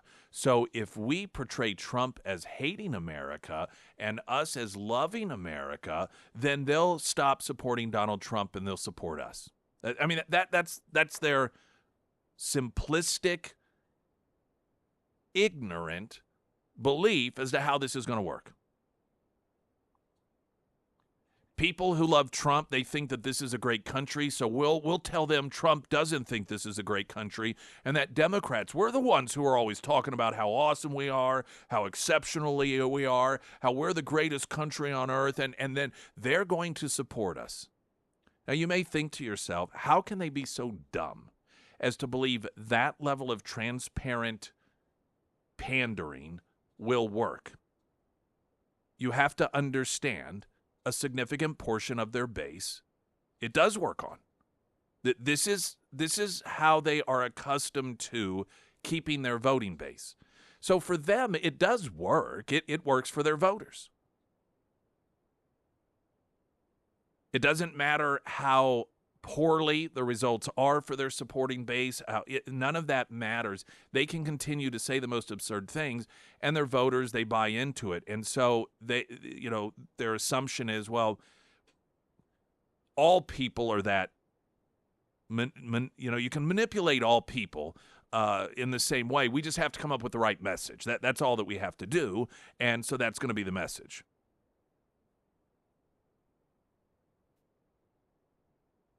Have you ever in your life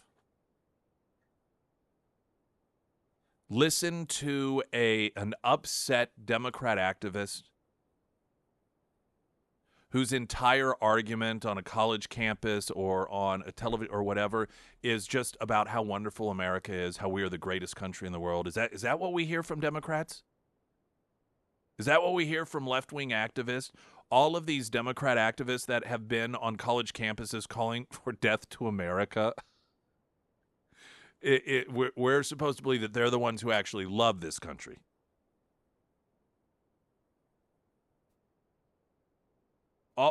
We're told that our system is systemically racist.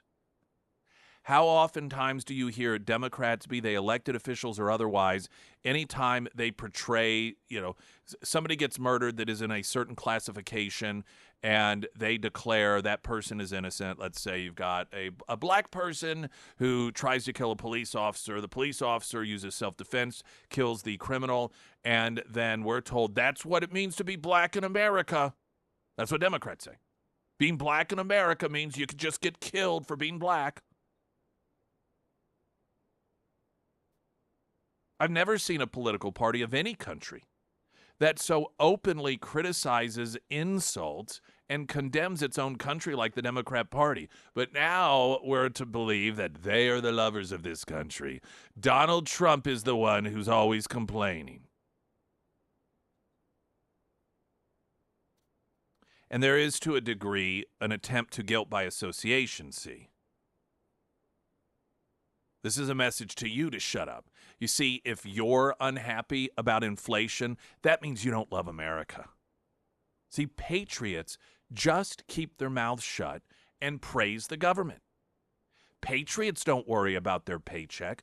Patriots don't worry about their cost of living. Patriots don't worry about crime. Patriots don't worry about their child's education. Patriots don't worry about border security. You're not supposed to be whining about those things. I mean, and the worst, these moms and dads who have had their daughters murdered by illegals, would they shut up already? Quit your whining. Don't you know this is America? You're supposed to love the Biden administration. All of these people who have lost their jobs, have seen their savings diminished greatly. Just quit your whining about it already. This is the new message from the Democrat Party. The message of compassion. And don't forget, they are the true patriots who bleed red, white, and blue. Springfield's Talk 104.1, I'm Nick Reed.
All right, we got traffic standing by. We're going to run over to them, and then we will hit you, Marshall, on the Pyramid Roofing Company talk and text line, 447-KSGF. Here's a great question. Somebody popped in here. Question, now that Hunter Biden is a convicted felon, will the Dems abandon the no Secret Service for a felon? Or is that just for President Trump? That's a really good question. Democrats have proposed legislation saying that if Donald Trump goes to a prison, that they will deny him Secret Service protection because felons shouldn't get that. Well, Hunter Biden's gotten it for quite some time. Is he now going to be denied secret? Are the Democrats going to propose similar legislation that will impact him? It's not hypocrisy, it's hierarchy. Traffic update, I'm Nick Reed.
First alert forecast, sponsored by Wolfpack Cleaners, your residential and commercial cleaning professionals from Color 10 Fox 49, meteorologist Tom Schmidt.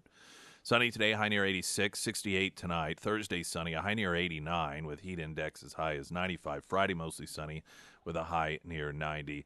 A new, I guess you could call it a trial balloon that's being tested that is coming from the Democrat governor of Pennsylvania, that Donald Trump needs to stop complaining about America and dogging it because we live in the greatest country in the world. So apparently we are now to believe, as we wake up this morning,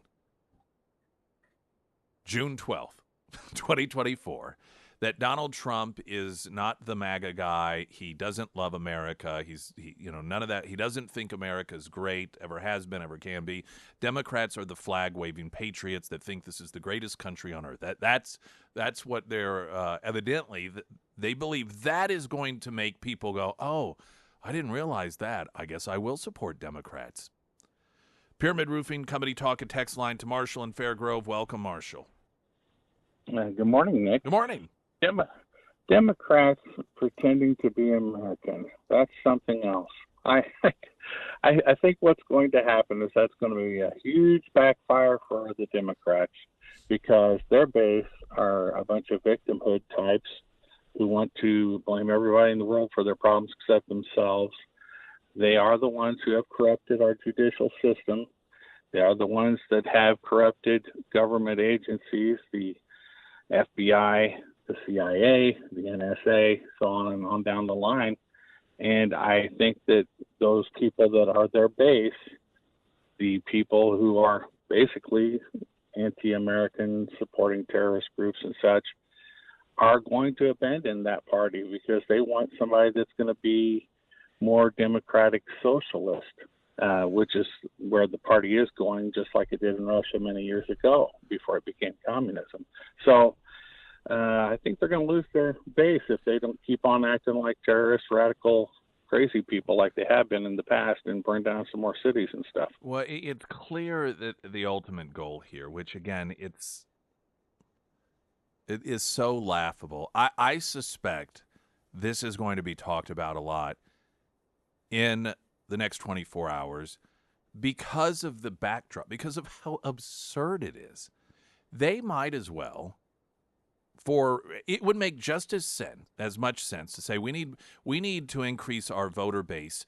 Let's try and win over pro-lifers by claiming that Donald Trump is pro-abortion and that we're sick and tired of him trying to make abortion legal up until birth, that life is absolutely sacred and he needs to quit whining about the inability of people to get aborted. Now, of course, the concept of that is like, it makes no sense. Like, why would they do that? That's insane. That would alienate, to Marshall's point there, the base, and you're trying to win over pro-life people to expand your base, but it's in total defiance of everything that you stand for. And that is what they're doing. That is this, we're the party, this is the governor of Pennsylvania saying that Trump needs to quit crap talking our country, that this is the greatest country ever. Their minds thinking, okay, well, we need to win over some of these Trump supporters, so we'll tell them that we're the party that loves the country, loves what we're about, thinks we're the greatest, while Trump is the one that, nothing about, it's laughable. It's embarrassing. I mean, it's cringy to, use that term. It's just like, oh, come on, really? What most of them probably would declare to be the greatest president ever, Obama, is known for, among other things, claiming that we're not an exceptional country. His own wife said she was never even proud of this country until her husband was nominated to be president. Everywhere you go and you listen to Democrats, it is talking about how our system, the way it was set up, it was founded on slavery. It was, much of it's not even true, but they have such a hatred for the country. It is built on lies oftentimes. And look at how they act about Americans waving flags. I saw it's gone viral, some left-wing 24-hour fitness center. I don't think they're around here. I don't even think there are any in Missouri, but there was a memo that was released, and it talked about all the things that were encouraged for staff and, BLM and, all of this left-wing stuff and Pride Month, but no American flag stuff. Okay, on the 4th of July, which they're probably closed anyway on the 4th of July. But even if they're not, point being is American flags are no-no for the left. I came across this piece, and I thought this is perfect for a rebuttal, if you will, as if it's even needed, to this apparent new, I don't know if it's a trial balloon, or I saw Mia Farrow's already out there using this talking point as, a rich Hollywood left celebrity who is telling you to vote for Joe Biden, that Trump hates America and the Democrats are the flag-waving patriots. And so this is a story, exclusive Breitbart, North Korean defector, Yeonmi Park, America hatred at universities worse than taught in North Korea. North Korean defector and author Yeonmi Park told Breitbart News at Turning Point USA's annual Young Women's Leadership Summit in San Antonio, Texas on Sunday that the hatred for the United States taught on college campuses is worse than the North Korean government's. Now, I think we can all agree that the college campuses are run by lefties. They are not conservative safe havens. Park said, quote, "When I came to America, I later went to study at Columbia University in New York. And you know what happened? What's happening at Columbia University, at some point, I could not believe if this was a North Korean classroom or an American classroom. The anti-freedom, anti-West, anti-American sentiment was so deep. Their hatred for the American Constitution was even more than the North Korean government's hatred for the American Constitution." She added, I couldn't believe that people were chanting the same ideology that brought North Korean people misery. Park went on to say that what students want on U.S. college campuses, such as collectivism, an equality of outcomes, and socialism, keeps her up at night. This is someone who escaped North Korea. She said, I live in New York City. Every single day I see the city is getting destroyed, and at such a fast pace. Well, I guess according to the Democrat governor of Pennsylvania, she's just a whiner. Elsewhere in the interview, Park said that she did not know what freedom was until long after her escape from North Korea, saying, when I was actually escaping from North Korea at the age of 13, I wasn't looking for freedom because I didn't even know what that was. I was simply looking for a bowl of rice. But later, after I went to South Korea, I started reading books from George Orwell, like 1984 and Animal Farm, and that's when I truly understood what it meant to live in a dictatorship and what freedom really is. And that took a long time for me, actually, to understand the concept of freedom. She added she still wakes up from nightmares that she's being arrested or executed in North Korea, saying even though physically I'm here right now, I'm still haunted by the North Korean regime. I have a lot of threats from Kim Jong-un's regime currently. Now, this is not an isolated expression from somebody who has escaped a tyrannical regime. This is consistent with what we hear from people that have escaped Cuba, that have escaped communist China, particularly during Mao's revolutions, that escaped, during the Soviet Union, North Korea, Venezuela. It's all the same. And that is what they see happening here in this country with the Democrat Party and these, she talks about university campuses. They have everything they do is fueled by this hatred for America. We had an author of the week some time ago who was a former activist within Antifa, and he talked about how, I think his parents came here from Mexico. I don't know if he did as a child or not, but he was in the public schools out in California, and he said everything he learned that made him hate this country was in the public schools. Other than there was one teacher who began slipping him books that were not anti-American, quietly doing so because he didn't want to get in trouble because the school district was run by Democrats. It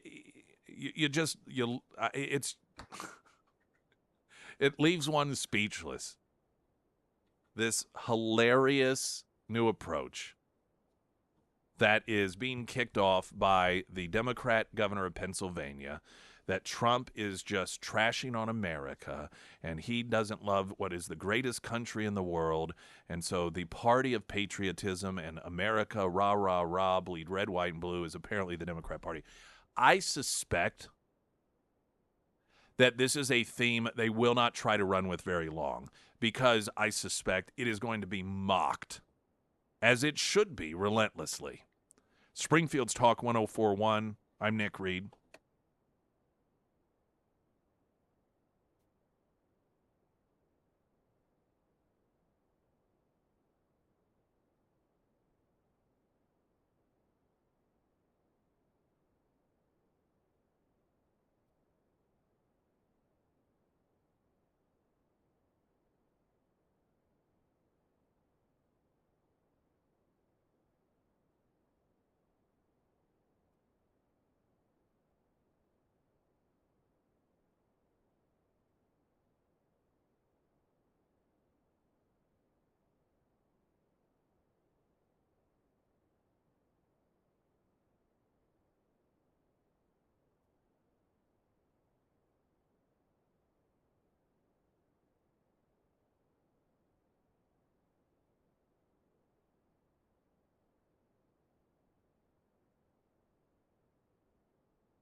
Sarah Myers. Thank you. Will we see an ammo shortage as we move closer to 2025? I don't know. It's possible. We saw a shortage around COVID, and if you are the type of person that likes to just be prepared, now is a great time to take a trip to Quick Draw Gun in Monette. One thing that I hear quite a bit whenever listeners actually go down there and visit the shop is it is a lot bigger than what they expected.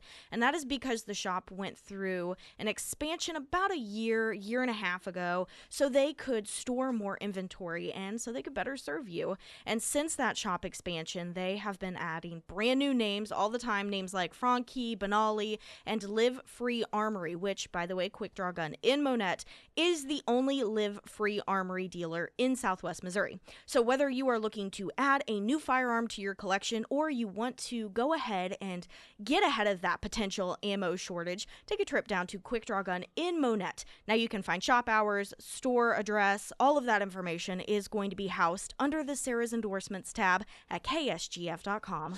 Brad, owner of Quick Draw, he had texted in earlier. We were talking about an hour ago about this story. Fox Business had it, and it was regarding Gen Zers, age 12 to 27. I actually thought of him while we were talking about this. And it was about how I think like 54% say that they want to be business owners because they don't want to be stuck working 9-to-5 jobs. They want to have time to just travel and spend time with families, and just the laughably absurd detachment from reality that is, and how you'll find that it's the business owners, if particularly small businesses, that they work more than anyone else does. And he had texted in saying on his small block there in Monette at Quick Draw Gun, often all four of the business owners would be working until 1 a.m. in the morning, and they used to joke about middle of the night owners club, that because they're small business owners, right? And how I tell you, in these seemingly,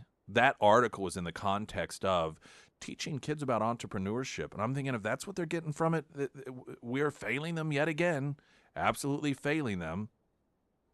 What else is new? Right. Yeah. Really. All right. Yesterday, of course, Hunter Biden was found guilty on these gun charges. Hunter Biden said he was disappointed. I'm sure he is. It's really odd. They were talking about how some of the family members, they were weeping during some of the, and I'm like, what did you think was going to happen? I mean, I understand if you have a member of the family that does something wrong and you recognize they've done something illegal, you still feel sad oftentimes and bad, and you don't, it's your family, right? If you have this is a this gun charge is a quote victimless crime, so it's not like he murdered someone, and so I can understand, feeling for that family where you feel bad. You don't want them to go to jail, I'm sure, especially if they have dirt on the rest of the family, but even in a normal circumstance. But to almost act as if there was some sort of injustice here, I don't know. There's just something about it. Now, Biden has said what Trump noted, without reading it word for word, this is a distraction from the real problem, that of all of the influence peddling and the selling of influence and so forth, that this is nothing. And in fact, this is going to be used in order to say, well, he was held accountable, nothing else to see here. Along with, it proves that our justice system works all the time, which means that Donald Trump wasn't screwed. We'll get to that in a moment. But what many people noted is that Joe Biden went from the guilty verdict, their meeting with Hunter, to then heading over to a pre-planned event in which he was talking about the need for stricter gun control laws. And he made a number of his same absurd claims that he's made in the past. Let's see here. This being one of them that you've heard before. I was no longer the vice president. I became a professor at the University of Pennsylvania. Before that, I taught a constitutional law class. That actually isn't true either. Second Amendment. There's never been a time that says you can own anything you want. You couldn't own a cannon during the Civil War. Yes, you could. No, I'm serious. Think about it. How much have you heard this phrase? The blood of liberty. Squash of dough. Give me a break. From the party that loves this country and is patriotic, mocking Thomas Jefferson. And appropriate here, a Democrat crowd laughing about it, mocking one of the founders of this nation. But again, making the claim that you couldn't own a cannon. Yes, you could. Yes, you could. You still can, in fact. One of the most enjoyable weddings I ever went to. It was outdoors, and they had a cannon and fainting goats as part of the entertainment. True story. You listen to them, you could tell they believe them. Then he made this sort of, threat to, that, he, as commander-in-chief, the United States could just eliminate anyone who tried to hold the government accountable. They want to think to take on the government if we get out of line, which they're talking again about. Well, guess what? They need F-15s. They don't need a rifle. And now the only reason you can kind of tell what he's saying is because when he was a little more coherent and less cognitively challenged, he's made this assertion before that that Americans who understand and recognize the purpose of the Second Amendment, he mocks that again, saying that, well, you can never take us on. We'll just use F-15s against you, which we all know if Trump said that, what that would mean. If Trump said that, Trump is threatening to use F-15 against Americans. He's a dictator, threatening Americans with the use of F-15s against them. But Joe Biden, he's just making an intellectual point here, of course. Which, of course, is also in total defiance of the January 6th narrative.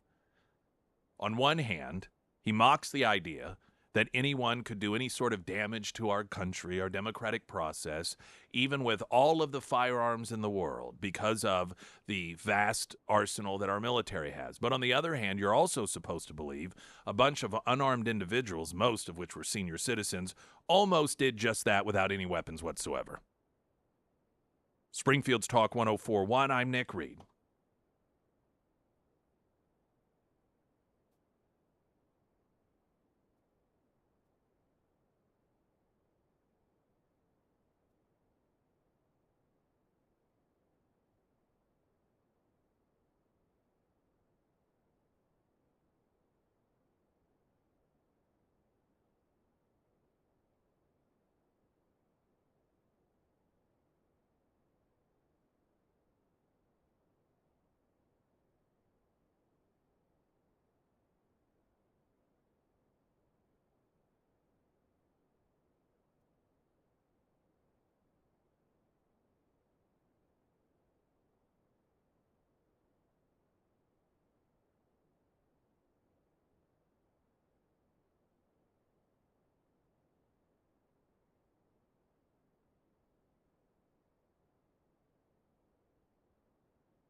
Well, the Biden administration announced on Monday that it is going to allow those who are associated with Nazis have access to taxpayer-funded weapons and training.